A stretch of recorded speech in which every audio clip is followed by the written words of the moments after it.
Hey everyone, welcome to this video. Let's talk about activation functions. So quick review on a perceptron. We do a bunch of math and then pass that math to an activation function, such as if sum is greater than 0, output sum, else output 0, so the output will be sum or 0.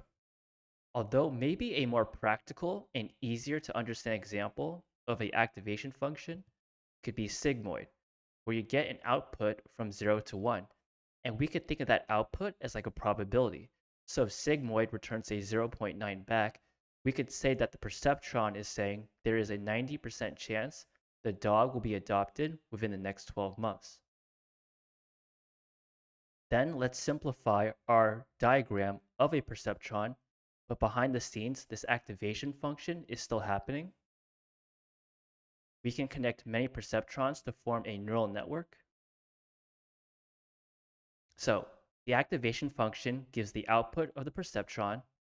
We can connect many perceptrons to form a neural network, and therefore activation functions are important. Now, what would happen if there was no activation function? No activation function means perceptron math is similar to y equals mx plus b, which if you remember from like middle school or high school math, gives a straight line. So quick review of why y equals mx plus b is a straight line.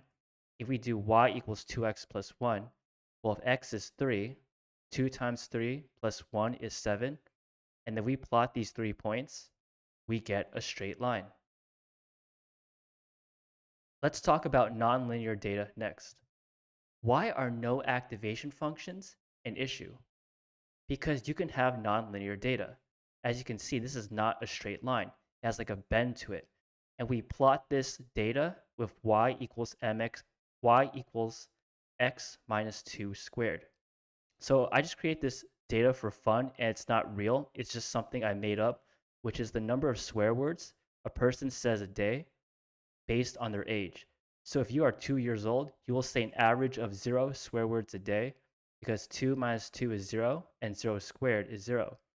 Whereas if you are 10 years old, right, 10 minus 2 is 8, 8 squared is 64. In my toy data set, 10-year-olds will say about 64 swear words a day. The point I'm trying to make here is that you can have non-linear data. And activation functions can learn non-linear data. So the first activation function we will go into detail about is sigmoid. And as you can clearly see, this is not a straight line. It almost looks like a hill or mountain. Here's the math formula for it. And the input is negative infinity to positive infinity, and the output is 0 to 1. So an output of 0.9 means there is a 90% chance the dog will be adopted within the next 12 months. But there's a flaw to sigmoid, which is vanishing gradients. Again, we have an input of negative infinity to positive infinity, and the output will be 0 to 1. This means that large changes in input leads to small changes in output. This in turn leads to small gradients, which leads to small changes in weights. As we talked about in the previous video about vanishing gradients, during backpropagation, the gradients of early layers are calculated by multiplying the gradients of later layers. So if we do a bunch of multiplication of small numbers like 0.1 times 0.1 times 0.1, it will give even smaller numbers back. And the reason we care about small changes in weights is because small changes in weights means learning stops. We don't like vanishing gradients. So because sigmoid has the flaw of vanishing gradients, it's not good for hidden layers, but it is still fine for an output layer. Because as we discussed before, an output of 0 to 1 can be thought of as like a probability. 0.9 means 90% chance the dog will be adopted, or you could say 90% chance that this person will buy a sandwich or go to college, etc. Use your imagination.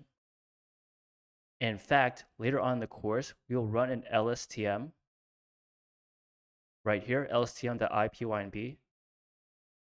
And as you can see, we scroll down a bit, we use sigmoid for the output. And just to give some context, in this LSTM, we will go over some text reviews that are either positive or negative, and the sigmoid output of 0 to 1 is used to determine by the model if it's a positive review or a negative review. So as you can see, these sigmoid outputs are between 0 and 1. Awesome. So that's the first activation function out of the way, best used in output layer for binary classification. Let's talk about softmax next. Let's say that we have output perceptrons for dog, cat, and cow. We get a score of -1, 1, and 2. If we pass these numbers or scores to the softmax, it gives us 3 numbers back. And these 3 numbers are between 0 and 1, and they'll add up to 1. So you can almost think of the softmax as saying, oh, I think there's a 3.51% chance that this is a picture of a dog. I think there's a 25.95% chance that this is a picture of a cat. I think there's about a 70% chance that this is a picture of a cow. So softmax has a math formula, which I won't bother to paste here because math is not my strong suit. But just remember, there are multiple outputs from 0 to 1. Softmax outputs always add up to 1. And it's used in the output layer for multi-class classification. In PyTorch, nn.cross-entropy-loss does the softmax for us. So previously in the course, we had a model to determine if this is a picture of a 3 or a 5 or a 7, etc. And while we directly call the ReLU activation function right here, we don't have to do the same for softmax because behind the scenes, this nn.cross-entropy-loss will do the softmax for us. Okay, now we know about 2 activation functions that are best used in the output layer. But what about some activation functions that we can use in the hidden layers? First up is ReLU. As you can clearly see, it's not a straight line. It almost looks like a bent arm or a bent leg. So in code form, you could think of ReLU as saying return max 0, comma input, or in more plain English, if input is negative, return 0, else return input. So if the input is negative, like -1, -2, -3, we get 0 back. But if the input is positive, return the input as is. And that's how we get like this bend in ReLU. The derivative/gradient is also easy to calculate. If input is negative, derivative/gradient is equal to 0. If input is positive, derivative/gradient is equal to 1. ReLU's simplicity and speed for adding nonlinearity make it widely used. And as you might remember, we directly call the ReLU activation function right here. Let's briefly go over sigmoid versus ReLU. If input is positive, ReLU derivative/gradient will be 1. Sigmoid derivative/gradient will be 0.25 at most, as we can see in this diagram here. And if you multiply a bunch of small numbers together, like 0.25 times 0.25 times 0.25, you will get smaller numbers back. So using ReLU over sigmoid helps with vanishing gradients. And now what's the final activation function we will talk about in this video? To get started, let's first talk about dyeing ReLU. If input is negative, ReLU returns an output and a derivative/gradient of 0. Perceptrons with a negative output will have a derivative/gradient of 0. And the reason why we care is because a derivative/gradient of 0 means no weight updates and learning stops. Leaky ReLU can help with dyeing ReLU. So leaky ReLU looks very similar to a regular ReLU. There's a small difference. Instead of it being flat, as we can see here, Now there's like another bend.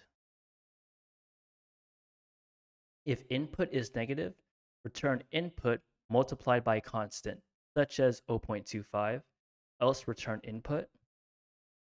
This means that if input is negative, leaky ReLU returns a non-zero gradient.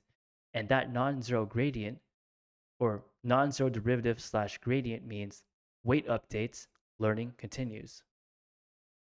So these are the 4 activation functions we have gone over in this video so far. In a quick review, the activation function gives the output of the perceptron. We can connect many perceptrons to form a neural network. Therefore, activation functions are important. And activation functions can learn non-linear data. To close things off, let's talk about classification and regression. So if your model is doing regression, the output would be like a number. An example could be like price, where your model tries to guess the price of something, or maybe quantity. So your model could be trying to guess the optimal number of sandwiches to produce to maximize profits, as like a silly example. Whereas if your model is for classification, the output will be a class. An example could be images, where your model says, oh, I think this is a picture of a dog, a deer, or a donkey, or a cat, right? Use your imagination. And the reason why I am making this distinction between classification and regression is because for regression, you don't always need an activation function in the output layer because you don't always need to transform numbers. Okay, that's it for this video. Thanks for watching.